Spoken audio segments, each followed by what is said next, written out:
How are you? In today's video course, I'm going to go over how much weight you should be lifting and how to know what weight to choose for each exercise, whether it's a squat or a bicep curl or a lunge or a chest press. How do you know which weight to choose? I'm going to outline what you should be paying attention to, whether you're a beginner or advanced, how you should be gauging when it's time to increase your weight, and how to know if you're lifting heavy enough, because lifting heavy enough is how you're going to see progress, it's how you're going to get stronger, and it's how you're going to make the changes that you want to see.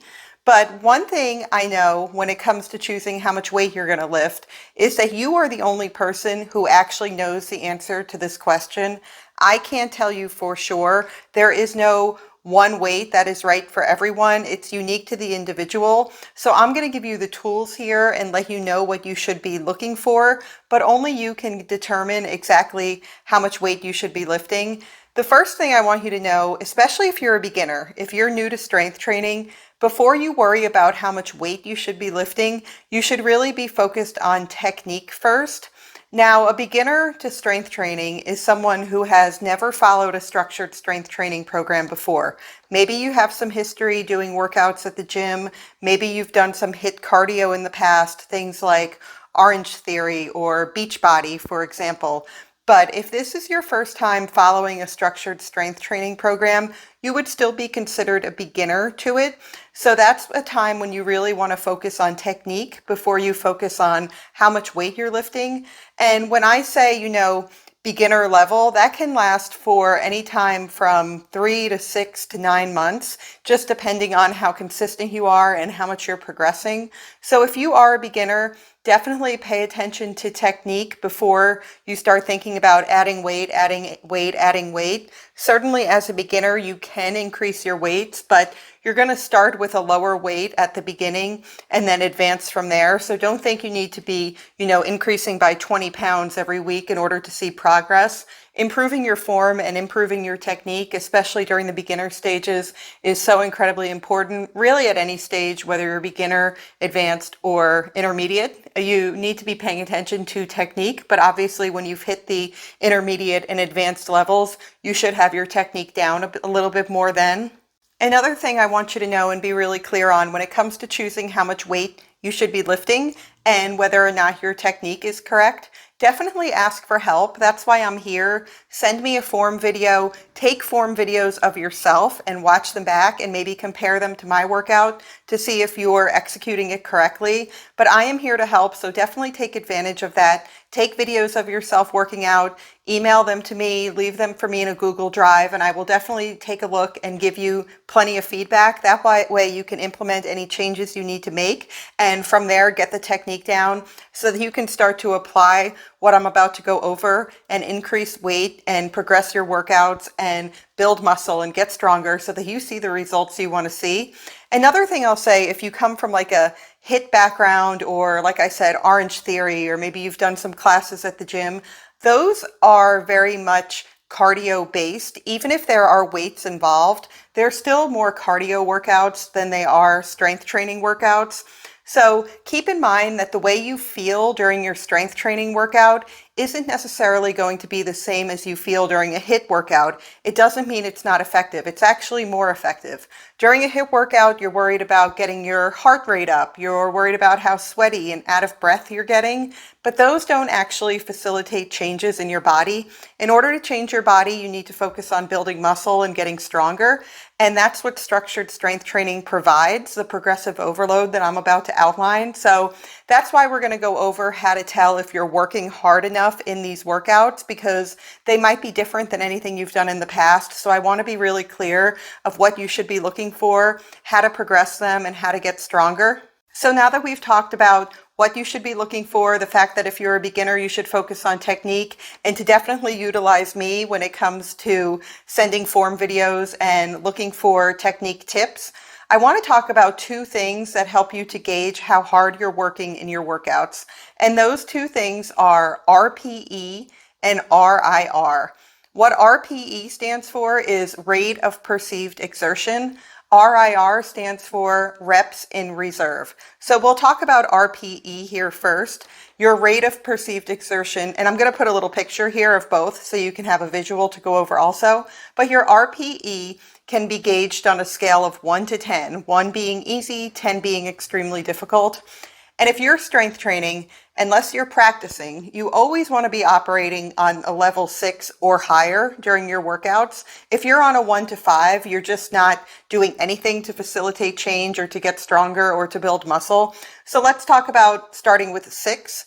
6 means that you can feel it. You know, this is a little hard, you're challenging your muscle, maybe they're getting a little bit fatigued. Next level would be a level 7. This means you're pushing even harder. You know, taking it to the next level, you're feeling some struggle on the later reps and you feel things getting quite difficult. 8 means that you're really getting up there. You know, on those later reps, it's getting hard to complete them. You might be feeling like you're losing some form or losing some energy towards the end. That means that you're operating on an 8. A 9 would be, this is really hard. You're not sure if you can push anymore. You maybe have a couple left in the tank, but things are getting really difficult here. You're pushing your body really, really incredibly hard. And then a 10 would be, you can't do anymore. Like you hit the wall, you can't lift that weight anymore. You have to put it down. You've pushed yourself to failure. So that would be the levels of 6 to 10 that you would want to operate in. But I'm going to talk to you about where you really want to be in just a minute. The next thing would be reps in reserve, RIR, and that means how many reps you have left in the tank when you complete your set. So you're given a certain number of reps to do of an exercise within a set. When those last few reps, when you get to the end, when you put those weights down, ask yourself, how many more could I have done? Whatever the answer to that question is, those are your reps in reserve. And I actually like this one more because it's more tangible. There's a direct answer. You can tell yourself, I had 1 left, I had 7 left. And you can really, you know, determine a conclusion there. Whereas with RPE, it's a little more subjective. It might be based on how you're feeling, or you might just not know the answer of, you know, 6 to 10, how hard did I work? But RIR, you can get a little more tangible there. You could come up with a solid answer as to how many reps you could have actually done. So now that we know what RPE and RIR are, let's talk about how you apply them to your workouts, because the way the workouts are structured, you have your compound movements, which would be at the beginning of your workouts. There are a couple warm-ups at the beginning, and then you get into your compound movement. That might be something like a squat or an overhead press or a chest press or a lunge or something that involves more of your full body. It's not just using 1 or 2 muscle groups at a time. A deadlift, for example, because those are compound movements. They involve bracing your core. They involve more than just one muscle. They are more taxing on your central nervous system. So there's a different RPE and RIR for compound movements than there are for your isolation and your accessory movements. An accessory movement would be one that doesn't use quite as many muscle groups as a compound movement. It would be something like a lunge or a row or a lat pull down, for example. A split squat would be considered an accessory movement. So when you're doing an accessory movement, and then there's an isolation movement, which is just using one muscle at a time, like a bicep curl or a hamstring curl or a leg extension that works your quads. Those are isolation movements, and your RIR is going to be different on them than it is on a compound movement. So let's talk about the compound movements first. Generally, with a compound movement, you want to be working around an 8, and you want your RPE of 8, and you want your reps in reserve to be a 1 or a 2 or a 3 on a compound movement. You don't want to be pushing yourself on a compound movement regularly to the point where you can't do anymore, where you have 0 left in the tank, because that's very taxing on your central nervous system. In addition to that, it can be a little dangerous because, you know, if you're doing a super heavy deadlift and you get to the point where you just can't pull that weight up anymore, you can fall, you can injure your back because your whole body is being used on that. There's nothing to save you. Whereas if you push yourself on a bicep curl, you put the weight down, you know, you're standing on your feet, it's not going to pull your feet over. So there's a difference there, and there's a reason on compound movements that you don't want to push yourself to failure quite as often as you would on an accessory or an isolation movement. Another reason that a compound movement, you don't need to be pushing yourself to failure regularly on that, is a compound movement is designed to build strength, whereas isolation movements and accessory movements are designed to gain muscle. They're designed more for hypertrophy. And to gain strength, like a compound movement is meant to do, you don't need to be pushing yourself to failure to do that. Actually, studies show that you're better off not pushing yourself to failure too often in order to increase strength, and to just focus on operating more at that 8 to a 9 level with 1 to 2 reps left in reserve. So when you finish your compound movements at the end of the workout, ask yourself how many reps you would have left and how many more you would have been able to complete. And if you're somewhere between a 1 and a 3, you're in a good place for that compound movement. For your shoulder press or for your squat, that's a good place to be for your compound movement, exertion level around an 8 or a 9. Next, for the accessory movements, and really for the isolation movements too, I'll talk about them together and then I'll separate them a little bit at the end. But for your accessory and isolation movements, you want to be operating more around an 8 to even a 10 more with the isolation movements. You want to be somewhat pushing yourself to failure on those exercises, because that's how you fatigue the muscle, that's how you see change, that's how you see growth in your muscles.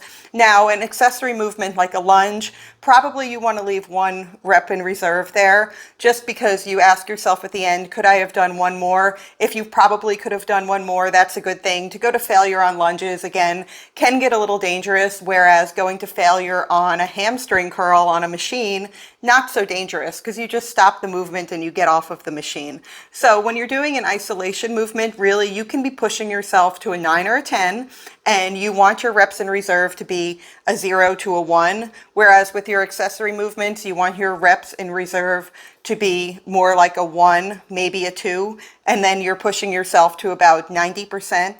And the way the workouts are structured, it will go compound movement, accessory movement, isolation movement. So your compound movements, you're leaving up to 3 reps in reserve. Your accessory movements, you're leaving more like 1 to 2. And then your isolation movements, more towards the end of the exercise of the workout, you're leaving 0 to 1 left in the tank. Also notice on the workouts that there are rep ranges. So it might say, for example, on your squats that you're doing 6 to 8, and then you get into your accessory movements like a lat pull down, for example, or maybe a row, and you're doing 8 to 10. And then for the isolation movements at the end of the workout, you're doing more like 10 to 12. You want to make sure that you're picking a weight that keeps you in that rep range for what I just went over. So if you're doing your bicep curls, we keep using them, let's say bicep curls, and you do 10 to 12, and then you do 6 more, and you say, okay, well now I'm at the point where I can't do any more. That means you could have done more weight on those bicep curls, because you want to be staying in that rep range that's being prescribed. There's a reason they're set up that way for hypertrophy. We're not trying to do too high of reps here. You want to fatigue the muscle within the rep range that you're given. Same for the accessory movements. If you're doing a lunge, for example, and you get to your 8th rep and it's prescribed to 6 to 8 and you can do 4 or 5 more, that means that you should add weight to your lunges. Now, how much weight do you add? You don't want to go up more than 5 pounds either per hand or per exercise at a time. You're not trying to add 10 or 15 pounds at a time. Just think about adding more weight in slower increments. And say you increase on your bicep curl and you were doing 15 reps with 10 pounds and you increase to 12 pounds and now you can do 8 reps. You'll want to stick with that 12 pounds until you can get up to those 12 reps. Once you're at the higher end of that rep range, add a higher weight, and maybe you'll go back down to the lower end of the rep range and then work your way up once again. So that's kind of how you want to think about when you should be increasing weight on your exercises, and that's how you practice progressive overload. Progressive overload is every week you're just looking to do a little more. That's how you know you're getting stronger. If one week you're doing 10 reps with 10 pounds on a bicep curl, and the next week you're doing 12 reps with 10 pounds, you just added 2 reps to your set and you just got stronger. You were stronger and able to do more than the week before. Again, always asking yourself at the end, how many reps did I have in reserve and what was my RPE? So I hope this was helpful as far as clearing up how much weight you should be lifting. Really remember, the purpose of these workouts is not to get you sweaty and out of breath. The purpose of these workouts is to make you stronger and to build muscle. That way you lose fat more efficiently, you increase your metabolism, and you can maintain your weight long term, and you become a beast. You can get super strong and lift heavy shit. So that's fun too. I have to throw that in there. But if you have any questions about how much weight you should be lifting after saying this or seeing this, let me know. Of course, I'd love to hear from you. Just send me a message anytime, and I will talk to you soon.